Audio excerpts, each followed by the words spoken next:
أنا طول عمري بحلم أكون ليا شقة صغيرة في اسكندرية، مدينة البحر والنسيم اللي بيخلي الواحد يحس إن هو عايش.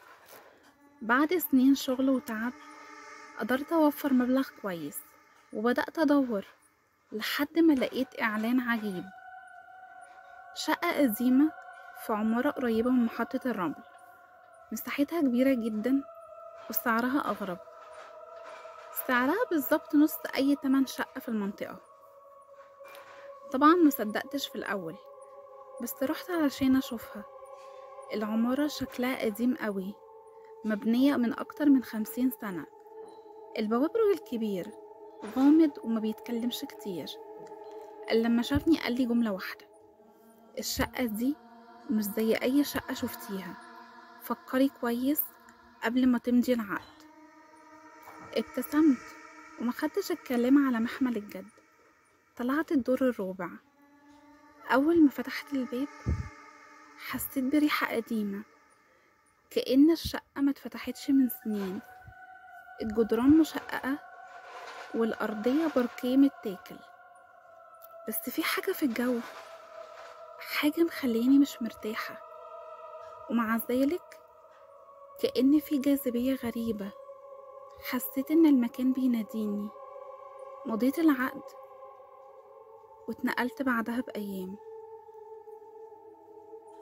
أول ليلة عدت عادي، بس من تاني يوم بدأت ألاحظ الأصوات الغريبة اللي في المطبخ، كأن في حد بيمشي جوه بالليل.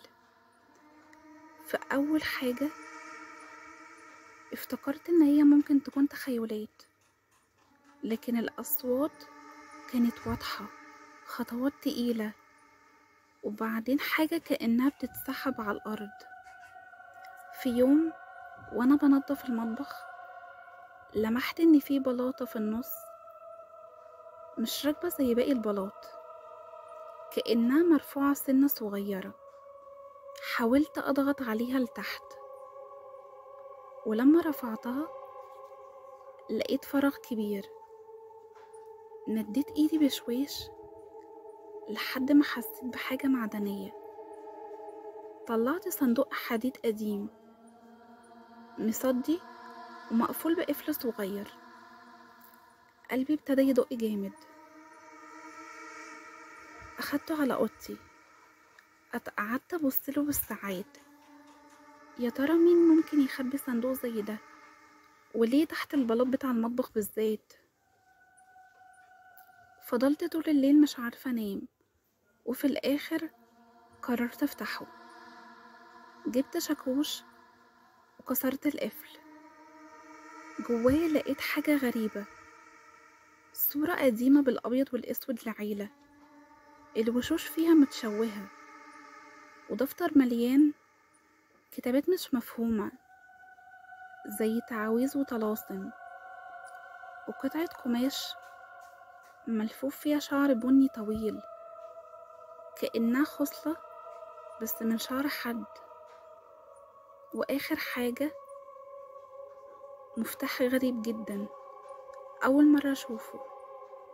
ومن ساعتها كل حاجة اتغيرت. الأصوات في المطبخ بقت أعلى، بسمع همس جوه الشقة، وبالليل بحلم بنفس العيلة اللي في الصور. وشهم مش واضح بس بيقربوا مني. الجيران بدأوا يتجنبوني، كل ما أعدي ألاقيهم بيبصوا عليا بخوف.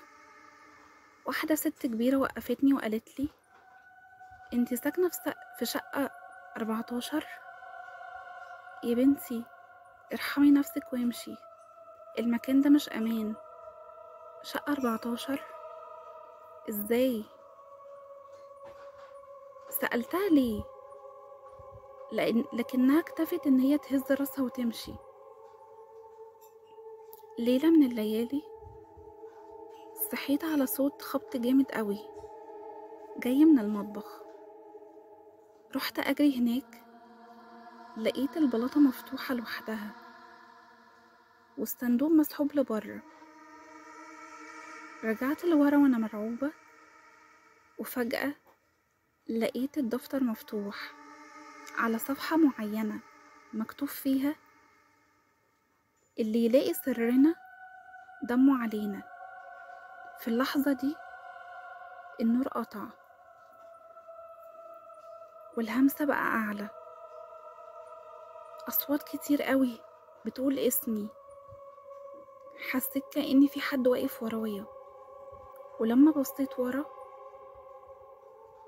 لقيت راجل من الصورة واقف قدامي بس من غير عينين.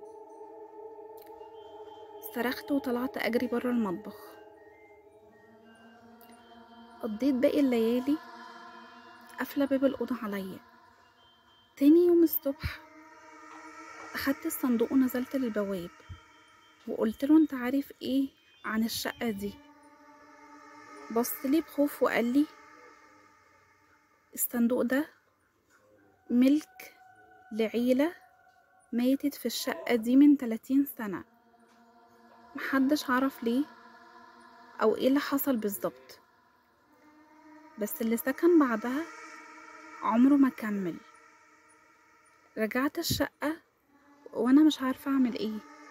حاولت ارجع الصندوق مكانه يمكن الرعب يقف شوية، بس من يومها كل ليلة وانا نايمة بسمع حد بيمشي جوه المطبخ ويقف عند باب اوضتي ويعمل صوت غريب جدا. واكتر حاجة مرعبة ان المفتاح لحد دلوقتي موجود جنبي على الكوميدينو. عمري ما جبت سيرته لحد، بس ساعات بحس ان لونه بيتغير لوحده في الضلمة، كأنه مستني يفتح حاجة تانية.